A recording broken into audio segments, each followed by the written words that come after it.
Welcome to the Dram Amateur Podcast.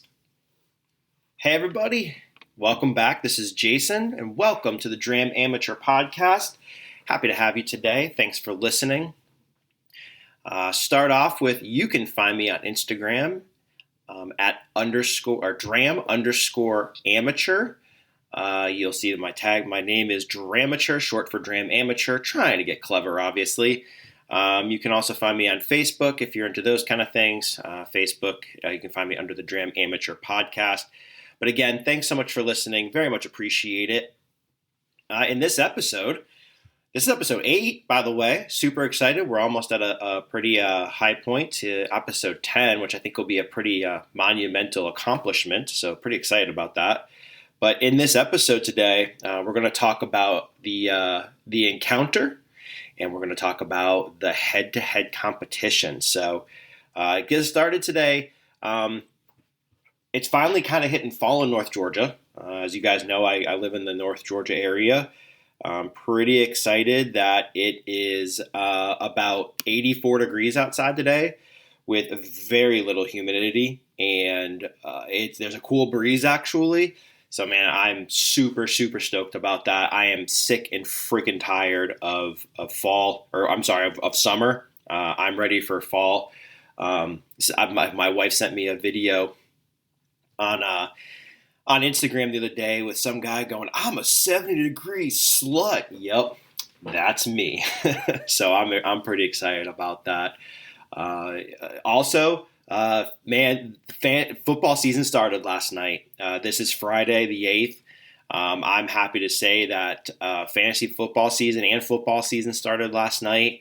I did not have any players playing, but I watched the game. I put the Niner flag outside, so everybody in the neighborhood knows I'm a Niners fan. I think I need a Niner flag for the back of the house and the front of the house. Flag went up in the front of the house. I still got my Braves flag flying out back because, man, I mean, World Series for the Braves is coming around the corner. Knock on wood, right? I'm pretty excited about that. Plus, I still have that chin music from ASW that I have not cracked yet. I said I would crack it when they win the World Series again. So that bottle may be with me till the end of this year till it gets cracked. Or it may go a long time. Let's hope it's the end of this year before it gets cracked. So pretty excited about that too. But yeah, game last night, if anybody watched it, the Chiefs played the Lions at home in Kansas City. I was cheering for the Lions personally. I am not a big Chiefs fan. I am tired of the Chiefs noise. I am tired of the whole Pat Mahomes story and the whole Chiefs story. It's getting old and aged, and I am not a fan at all. Partially because they did beat us in the Super Bowl a couple of years ago, but I'm just not a fan of it. Lions won. I'm happy to see that. I went to bed at halftime last night because I was gassed, but saw that woke up this morning, saw the Lions won. Super happy for them. Looked like it was a pretty good game that did in the second half too. So really, really glad to see that. Anytime listen, I appreciate Andy Reid. I appreciate the talent that Pat Mahomes is, and those other people on the team, Travis Kelce and all of them. But I'm tired of it. I'm over it. I'm sick and tired of it. I'm ready for a new story, a new chapter. Somebody else to win the Super Bowl. That's not a freaking Chiefs. Not the Chiefs. We'll put it that way. So, looking forward to this weekend. So, as you guys know, I'm a big Niners fan. Big Brock Purdy fan, so hashtag Porsche for Purdy is going to be coming up as a hashtag this Sunday. But yeah, we got the Steelers this week, so I'm a little excited about that. A lot of people are picking the Steelers to win. That's fun. That's fun. That's cool. I like being the underdog a little bit. There's a lot of question marks on Brock. Still second year. Can he do it? So on and so forth. I'll ask you, did you see one drive of the preseason game he started in? I'm ready. Let's put it that way. I'm ready. I'm not going to talk shit. I'm not going to say anything positive, negative, or anything. I'm excited for the game. It's going to be a tough road game. It's in Pittsburgh. Pittsburgh is no slouch of a team. So we'll see what happens. Pretty excited about that. I got one more. Next week I got to travel to Orlando for work. Not looking forward as fall is starting to hit the air here in North Georgia. I'm not looking forward to going back to the the heat and humidity in Florida. Should be an interesting week next week. But it's exciting. I'm going to go meet a couple people. We have a new person on our team that joined from India, so that's cool. He came over from India to support us for a little bit, and I'm going to see some people on the team I haven't met before. So excited for next week. Next week will be fun. So it'll be a good time in Orlando. Be busy, a lot of work, a lot of paying attention and running meetings and presenting and all of that stuff. But it'll be a good week. So looking forward to that too. So today, the encounter, I think, is what I named it. If you guys all have listened to episode, oh gosh, I don't even remember what episode it was. But anyways, it was an episode that I told you guys that I had a chance encounter with Nerds and Burbs over at Branded Barrel in the Gwinnett area. Nerds and Burbs on Instagram.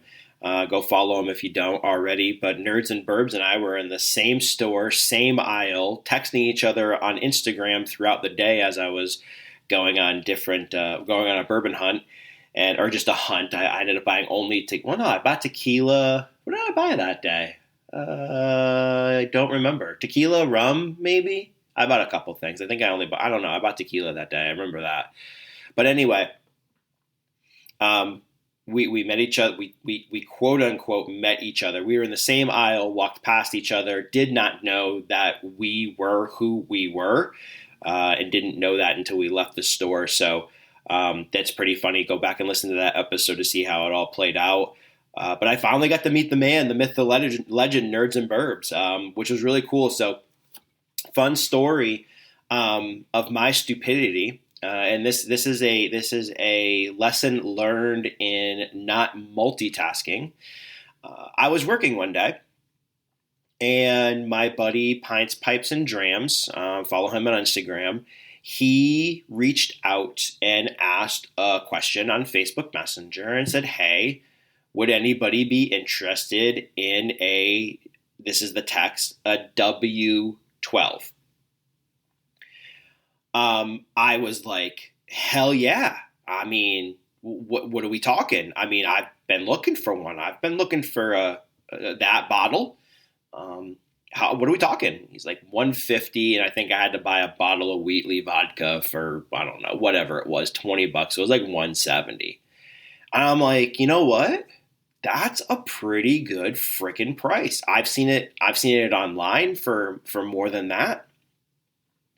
I was pretty excited. I'm like, finally got one. I've seen it online for more than that, actually. There was a website that some people told me to go buy the bottle at, that I think was $250. And I was like, yeah, too much. It can't be that good. So I was like, hell yeah, man, let's do it.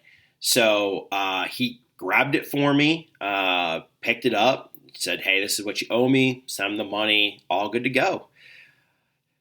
Couple days pass, and he messaged me and said, hey, I'm going to be down by Town Center. I'm going to be at the Total Wine down there. Do you want to meet me and pick up your bottle of W12? And I'm like, no, man, sorry. Can't do it. Busy. He's like, all right, cool. He's like, I'll see you soon. And I'm like, all right, cool. Then he finally texted me again a couple of days later and says, hey, I'm going to be up in your neck of the woods. Do you want me to drop off your bottle of W12? And it finally, first of all, listen, I don't know why it took me this long to register, but I think it did because I was so freaking excited at what I thought I got. Okay? I sat there and I processed it for a minute when it finally hit me that W12 was the acronym, or whatever you want to call it, for Weller 12. So it finally hit me, and I was like, wait a minute. W12. I'm like, that's not what I'm expecting. Like, not at all. Like, that's not, and literally the sheer disappointment and what did you misunderstand kind of washed over me. And I went back and read my texts, and I was like, son of a bitch. I'm like, you're an idiot. So this entire time, and we're talking weeks, like we are literally talking weeks. This entire time, my dumbass thought that he wrote in the text WT12, which would be Wild Turkey 12. Now, Wild Turkey 12 was on my list of things that I am pretty freaking excited to get. Even Nerds and Burbs had said, hey, Shared Pour's got some. So I had been looking at the Shared Pour site. So I was like, all right, cool. I'm going to go get one off of Shared Pour. Never did because it was just like 200 or 250, whatever it was. So I literally thought that Michael, Pints, Pipes, and Drams, found a bottle of Wild Turkey 12 out in the wild, out hunting. And he thought about me and bought me one. Well, there's a few problems with that. Let's start with problem one.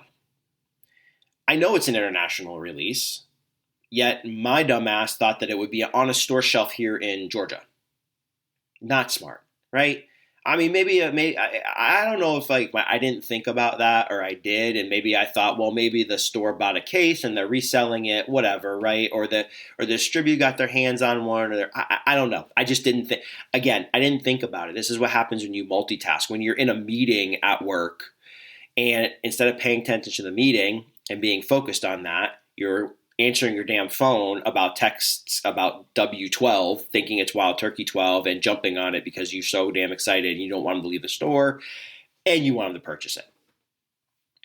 So I read back through the texts and I was like, I saw W12 everywhere because I thought that he just put W12, forgot the T, and that was it. Yeah, well, no. My stupid ass thought it was WT12. It was a Weller 12. I asked him, I literally texted him back. I'm like, do you mean WT12?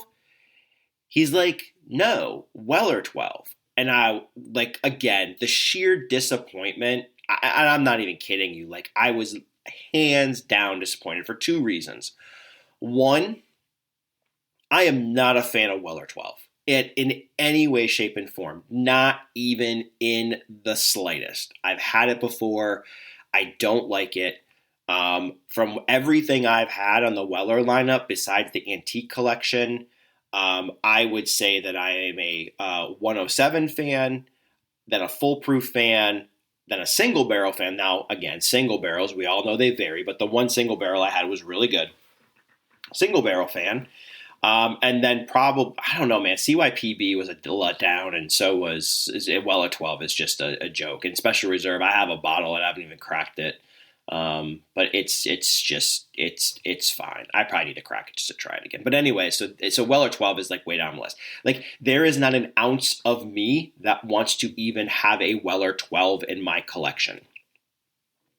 So he said, hey, look, he's like, I'll try to sell the bottle if you want. I'll try to flip it. And I'm like, no, because that comes with a lot of follow up and meeting people and going through all of that rigmarole. And that can be exhausting sometimes. I mean, you guys all heard my story about what porch pickup meant. And the dude wanted me to walk into his house and go pick it off his counter when no one was home. Yeah, go listen to that episode. So I didn't want to put Michael through that. He's like, just keep the wheat league, whatever. I'll pay you back the difference. I'm like, no, just give me the bottle. So I decided immediately that I don't want this bottle in my collection. I just don't. I said, you know what? I'm going to find somebody that wants it, and we'll go from there. So I have a couple people in the neighborhood that I know, and what I try to do is sell it to them for just to get my money back, right? I didn't want to put it online. I didn't want to have to go through the whole trading or anything like that. Because again, that stuff can be really exhausting, and I'm kind of over the lack of I guess respect or lack of somebody else being concerned about what the other person thinks. So therefore, they go all out like I do and meet you on time and all those kind of things. So I didn't want to do that. So I offered it to a couple people in my neighborhood really quick. They both said no. So I'm like, fine. So the second person I thought of the third person I thought of, and there's no order to the thinking. It was just quick people in my neighborhoods first, and then who else? I reached out to Nerds and Burbs. And I said, hey, look, dude, I'm like, we've known each other for a little bit, talked online. I'm like, I got a Weller 12. I'm like, would you be interested in it? And he was like, hell yeah, which was awesome, right? I wanted to go somebody I knew was going to appreciate it. And he's like, he's like, I don't know if I'd want to pay for it. He's like, what did you pay for it? I'm like, that's beside the point. So at this point now, right, I'm so disappointed in it. I couldn't sell it just closely to the people I know in my neighborhood that I could literally just go drop it off and trade it for money. So like money was not even a factor in it anymore for me. I was like, I'm like, dude, I'm not even worried about cash or money. I'm like, what do you got to trade? Let's just come up with a trade of something that I'm interested in. You're interested in this. We'll make it fair. And he even said to me, he's like, I don't know if I have a bottle that will get you up to what you paid for the Weller 12. And I said, I do not care. Like, you have to understand there's at my point in my life, when I don't like something, there's probably no changing that, right? I don't like the Chiefs. I don't like the Cowboys. I don't like the Seahawks. I don't like the Cardinals. I don't like those football teams. There's no change in it. It's not going to happen. It's just not. I don't like the Yankees. I don't like the Dodgers. I don't like the Mets. I don't like the Houston Astros. There's no changing it. It's not going to happen. I don't like Weller 12. It's not going to change. So I was like, hey, you know what? I'm like, let's just figure out what you got. So he searched around, sent me a couple things, and I was like, no. And he said, hey, I've got a store pick from an old Forester single barrel strength store pick from Corners. It was a Corner staff pick. He's like, would you be interested in that? I said, absolutely. You guys all know I'm a big old Forester fan. The only bottle I have that I've had that I did not like it theirs is the birthday bourbon. But I have a lot of the single barrel strengths. They always seem to hit right. One of my favorite bottles ever is a single barrel strength from Old Forester. So I said, you know what? Let's do it. So we agreed. We said we'd meet up. So Nerds and Burb was cool. He worked with my schedule because I have a pretty crazy schedule with work. I don't have as much flexibility to meet him at the times he was available. So we finally get to meet up on a Saturday and exchange bottles. And dude's awesome, man. Nerds and Burbs is a great guy. If you don't talk to Nerds and Burbs, or you don't follow him or interact with him, dude, he's great. He's such a down to earth dude. So we met over at Local Vine over in Johns Creek. He got his bottle of Weller 12, which I still don't even know if he's cracked yet. I haven't asked him that. I hope he has. I haven't cracked his corner pick. So the Old Forester, I posted a picture of it the other day. I don't know if I did on a stories or on my feed, but it's a Warehouse K floor 3. It's 64.65%, so 129.3 proof. He said it's hot, which is cool, right? I mean, hey, if it's hot, it's hot. I'll drink it in the wintertime. A lot of these Old Forester picks are pretty hot. I have one from Rootstock in Woodstock. They did an Old Forester pick, and it was pretty hot too. So hey, nice solid winter pour to keep me warm in the cold nights of Georgia. I will take it. But I gave him the Weller 12. We did a swap. He gave me some pretty killer samples, which I haven't tried all of them yet. I plowed one sample, and I'm not even going to lie to you. And I posted about it the other day. I asked him, I said, hey, can you give me a sample of the Southern Star Paragon? He says, yeah, absolutely. Dude, I cracked that sample. That glass was gone in no time. There is very few bourbons that I find nowadays that I am shocked about. I opened a new bottle recently this week that I have had for probably 2.5, 3 years. Nothing special about the bottle. It was a store pick, but I was not impressed. I was not impressed at all in any way, shape, and form. And I was just like, all right, there's another bottle I purchased that I'm just like pissed away all that money. So it's really rare that I find something. I know my palate pretty well. So it's pretty rare that I find something that I'm like, holy crap, game changer. I'll tell you something. That Southern Star Paragon for me is an absolute game changer. A lot of people have said it's an amped up Antique 107.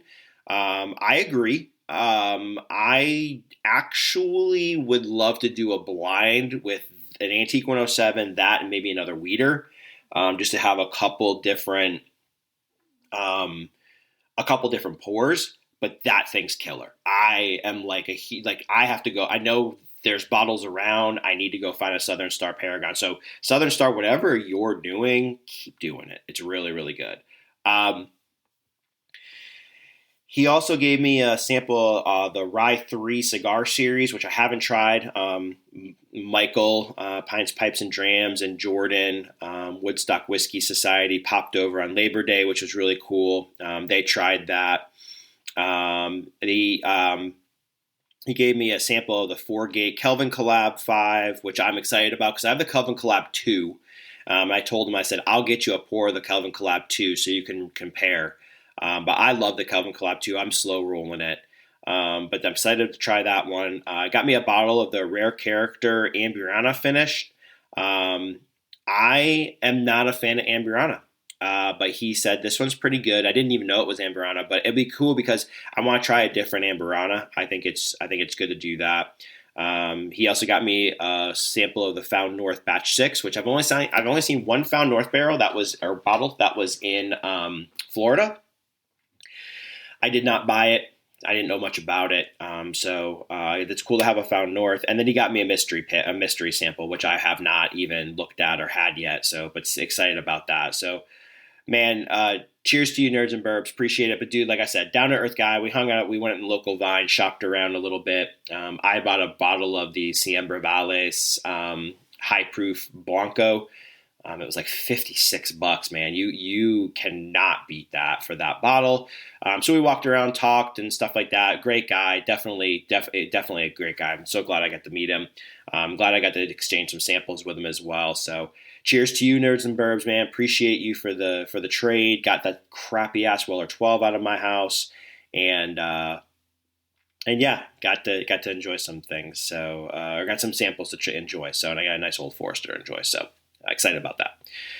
All right, the head-to-head. So if you saw my post recently, I did get a bottle of Weller.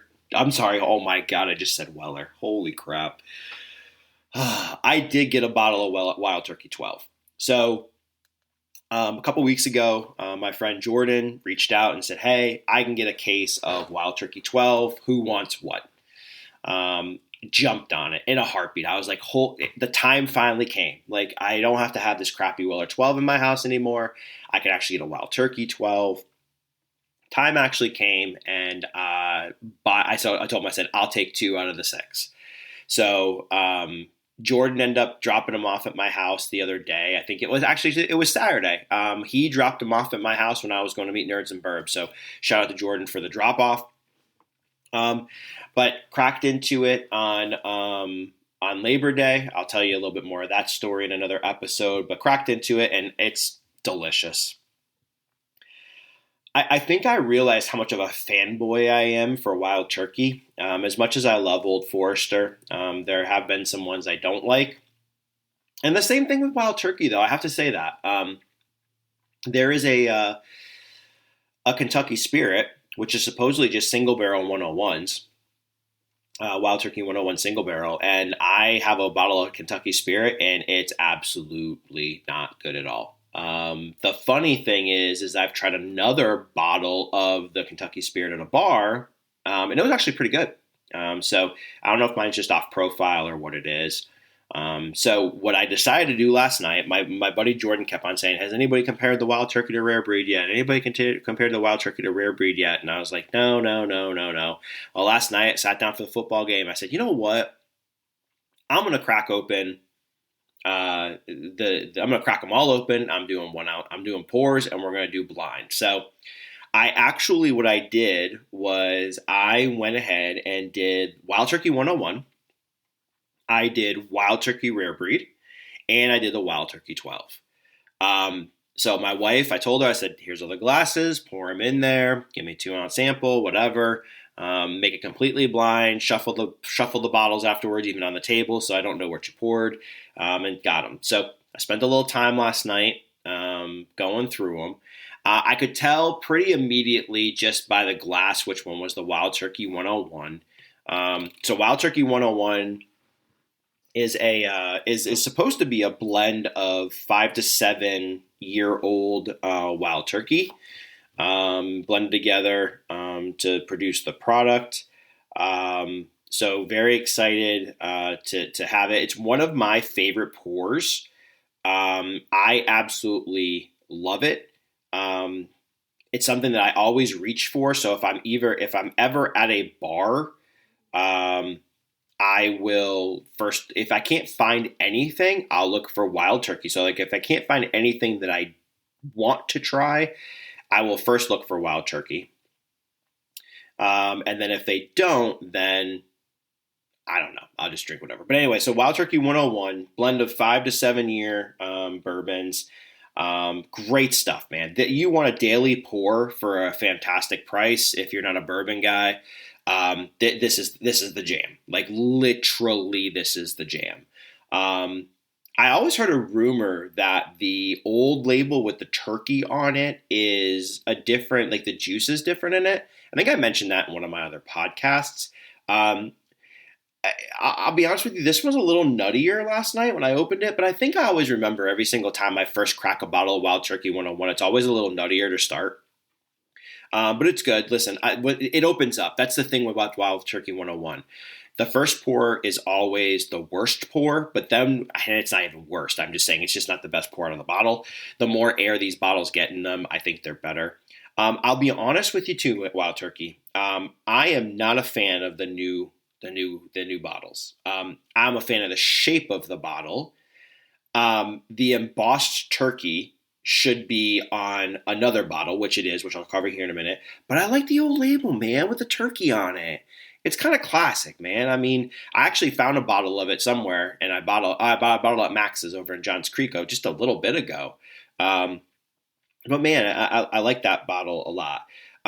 So the Wild Turkey 101 for me, obviously, fantastic pour. Love it to death. It's just not it stood out as the 101 when you looked at the glass and then on the nose and the palate and everything else. So immediately I knew it was 101. I went to the other pours. So Wild Turkey Rare Breed, let's talk about Wild Turkey Rare Breed for a minute. So Wild Turkey Rare Breed is a blend of 6, 8, and 12-year bourbons. It clocks in at, I have my glasses on. Can I even see? 58.4 proof, 58.6% alcohol, 116.8 proof. It is one of my favorite daily pours. And I think that's the thing I like about Wild Turkey 101 and Rare Breed, right? Have them as daily pours. And I think I've talked about this before too. You can drink whatever you want based on your mood. If you want something on the lower proof end that doesn't have the I don't know, I don't want to say the flavor, right? They're a little bit different profiles. But if you want something on the lower proof end, drink the 101. If you want something a little warmer, and to be honest with you, the Rare Breed drink's so smooth, it's not even really that warm. But if you want something a little warmer, go with the Rare Breed, right? If you want something with a little bit more punch, go with the Rare Breed. So that's the Wild Turkey Rare Breed. Oh, and by the way, the bottle of the Rare Breed. Listen, this thing's awesome. It literally is. I don't like the top. I like the top, like the cork, but I don't like the where you pour out of. So the top of the bottle, the opening where the bourbon comes out of.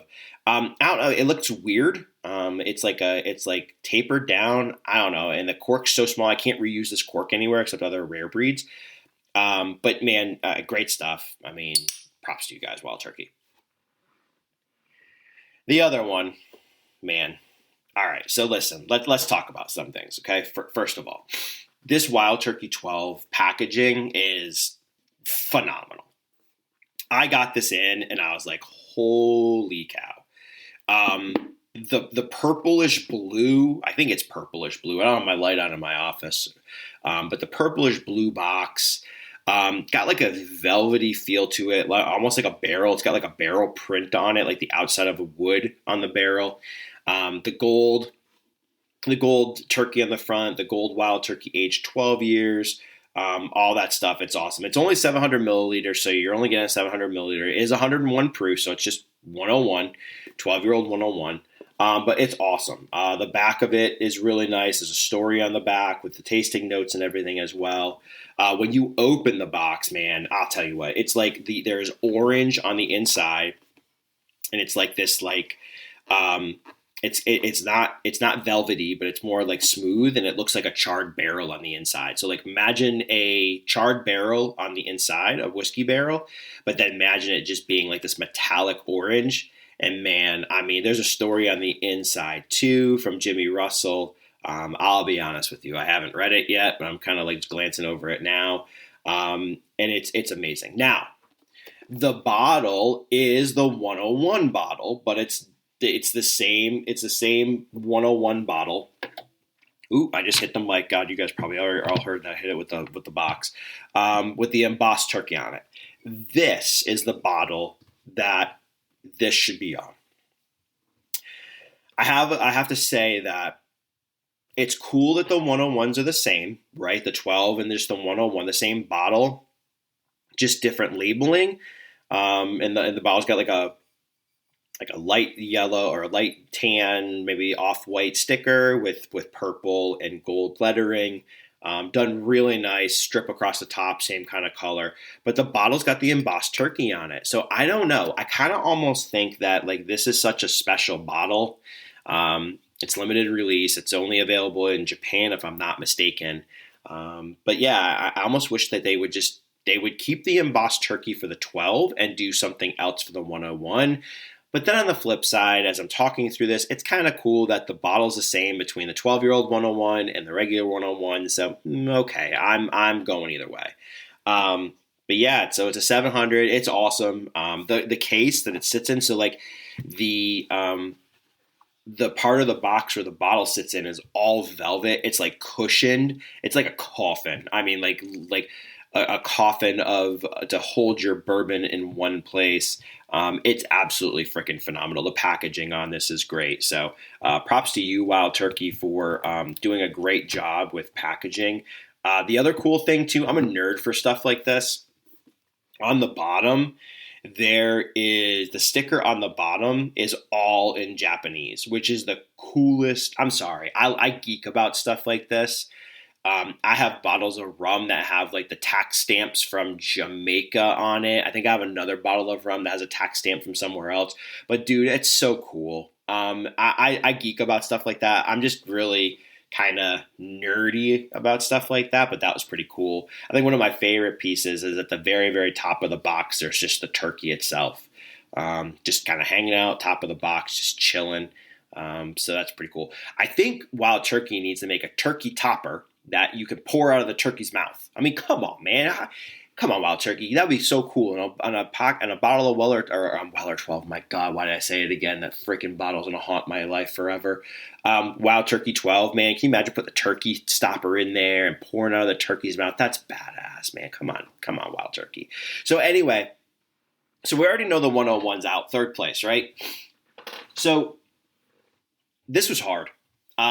I went back and forth between those two pours, between the 12 and the rare breed, over and over again. So I had 2 ounces of both. I went 1 to 3, 3 to 1, clearly pulled out 101, and then focused on 2 and 3. I went back and forth between those glasses time and time again. Top of the glass, nose in the top. They were in Glencairns. Nose in the top of the glass, nose in the bottom of the glass. Swirling it around, smelling it again, taking a sip. Listen, there were a lot of times I could not distinguish between the two, as there was no difference. There were also times I would nose the top of the glass, and I'm like, okay, that smells like a powdered cinnamon. A powdered cinnamon, like Danish So I go to the next one. I'm like, okay, powdered cinnamon Danish powder, same thing I'd smell on the other glass. Clear my mind, smell the other glass again. And I'm like, oh, that's different. That's a little bit of this. Go back, smell it, same thing. I went back and forth into this. But a couple of times you'd pick out something a little unique and you'd go try to find it in the other one and it wasn't there. So I had those instances too. Drinking it, really interesting. So there were times that I would drink the second one and I'd be like, okay, wild turkey, got it, right? Drink the third one. I'd be like, oh man, that's rare breed. I can tell, right? I've had rare breed before. It's rare breed.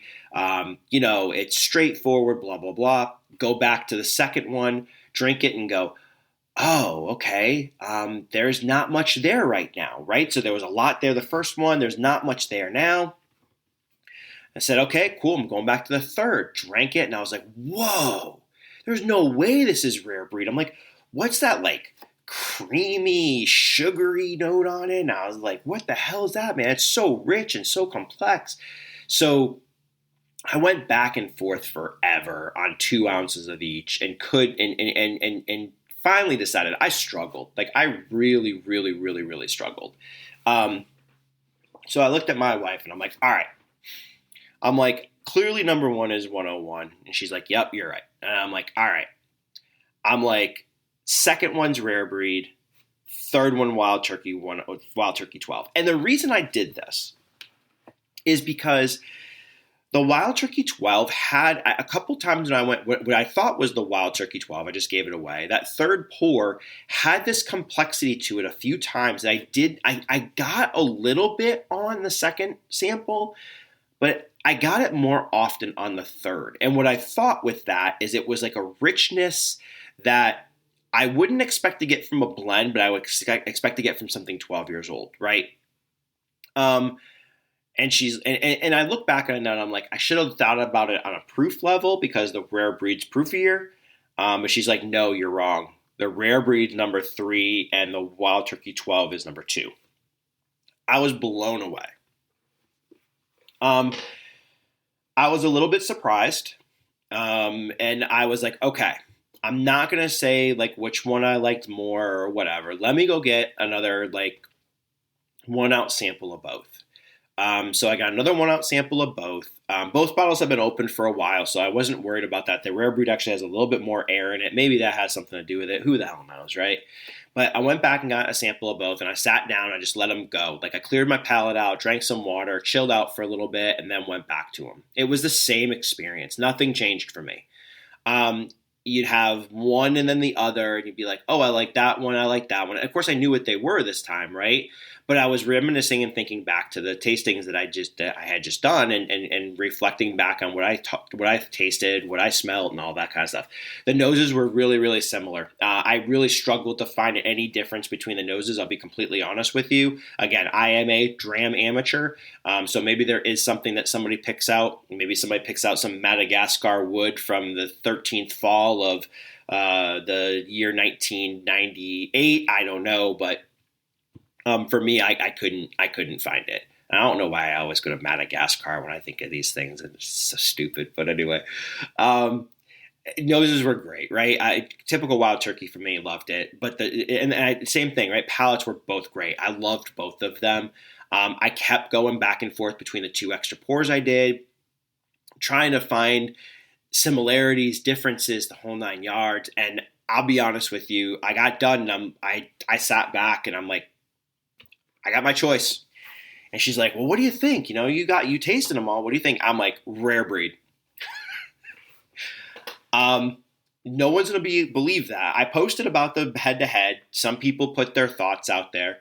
But let me tell you, when you do it blind and you do it without that knowing of what it is and your senses are just there and you take your time to go through everything, you understand like what you're drinking. You have a little higher sensitivity to things, right? So I'm telling you, like I was really impressed with rare breed. I think it may be the proof difference. When I reflect back on it now, thinking through it, I think it might be the proof difference. It had more complexity, more richness. Just as much flavor as a 12, and the 12 is not bad at all. So don't get me wrong when I say that the rare breed won for me, right? The 12 is fantastic. I've already drank almost half the bottle of 12, and I just cracked it Labor Day. I'm 5 days in. That's how good it is. Now, I did share it with people, but man, it's fantastic. It's so good. But the rare breed is just, oh boy, somebody's going to freaking roast my ass for this. I already know. The rare breed for me is just as good. There's hands down. I will tell you right now, hands down. Add into the fact the price, right? Let's think about this. Rare breed is typically $55. I saw it on Sharedport today for $50. It was a $49.99 price. Okay, you might have to pay $60, $65. Let's be honest. So let's go with the $60, $65 mark. Wild Turkey 101 is $150, people. Right? I can buy 3 bottles of rare breed or a bottle of rare breed and something else or something else or 2 other else's or whatever. I could probably buy a bottle of rare breed, the Paragon, Southern Star Paragon, something else for the price of 1 damn Wild Turkey 12. 1. So there's something to say about that, right? If you got a limited budget, buy whatever the hell you want, right? Congratulations. If you've made your life that to be that successful, really good. Sometimes I treat my budget like it's an unlimited budget, but nowadays I'm like, yeah, you know what? I'm going to kind of control my budget a little bit more. But and like I said, guys, don't get me wrong. Wild Turkey 12 is fantastic. If you have the opportunity to buy a bottle for $150, let me say this, maybe $180, $200, depending on your budget. That's your choice, right? You buy the bottles you want for the amount of money you want. It's great. Get a bottle. Like, I'm not even going to tell you not to get a bottle. It's absolutely fantastic. But the rare breed slaps, man. It's so good. And for $60, you can't beat it. So treat yourself. Treat yourself. Where is my Parks and Rec fam in this place? We got a Parks and Rec fam in here. Treat yourself. So treat yourself. Get yourself a bottle of Wild Turkey 12. Appreciate it. Have it for your collection. It's a cool ass bottle in a cool ass package, and it's fantastic. All right. If you got the budget, do it. But if you don't have the budget or you don't want to spend that much, just go buy rare breed. I'm going to tell you right now, I don't think you're going to be missing out that much. I don't think you're going to go, I wish I had a rare breed, or I wish I had a Wild Turkey 12. I'm stuck drinking rare breed. My poor ass is stuck drinking rare breed. Dude, it's fantastic. Rare breed holds its own with the Wild Turkey 12. I was extremely surprised about that. I kind of had a little bit higher expectations for the 12, but man, it's fantastic. So super stoked about that. So go check out my post on Instagram. Comment on it, right? I haven't posted a podcast release post in a few weeks. What I really got to do is I have to start to learn how to take a clip from my podcast and then put it in the post on Instagram, because that would be cool. But I got to learn how to do that. And I'm such a novice that I just need to take it in stride and figure it all out. But go check out the post on Instagram. Give me your feedback. Nerds and Burbs told me he was a Wild Turkey 12 all day. Nerds and Burbs, your challenge is pour them separate. Throw in another Wild Turkey. Throw in something you have, like one of the special releases. Throw in a 101. Throw in a WB Saffel. I don't know, right? Throw in something else, Wild Turkey, so you have 3 to choose from. But I'm telling you, give it a shot blind.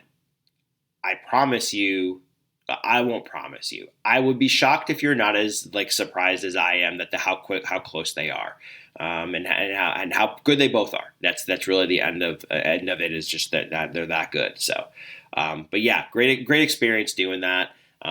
Super glad I had the opportunity to own 2 bottles of Wild Turkey 12. I ended up snagging 2. So something I'll always keep in the collection. I'll probably slow roll them because I know they're hard to get. And I got them for a good price, so I really can't complain about that. So this will do it for episode 8 of the Dram Amateur podcast. Thank you guys all so much for listening. Also, thank you for all the support. I constantly get feedback from many of you throughout the day in between releases. We release every Thursday of the podcast, but I constantly get feedback from you guys. You guys are awesome. I really appreciate it. I'm a pretty tough critic on myself, and I'm pretty honest with you guys when I talk to you guys on Instagram via chat, and share my feedback, share my thoughts. And you guys are nothing but rock stars. You guys keep building me up. Even if you're lying to me, I appreciate it. But if you are lying, tell me the truth in the future. But no, I appreciate you guys. You guys have been nothing but great. So thanks all for the support. Really appreciate it. My name's Jason. Find me on Instagram at dram_amateur. It's been great talking with you guys. Thanks for listening to episode 8. Episode 9 is coming up in another week. So we will catch you then. Have a great rest of your week. Have a great weekend. Talk to you guys soon. Bye. This has been the Dram Amateur Podcast.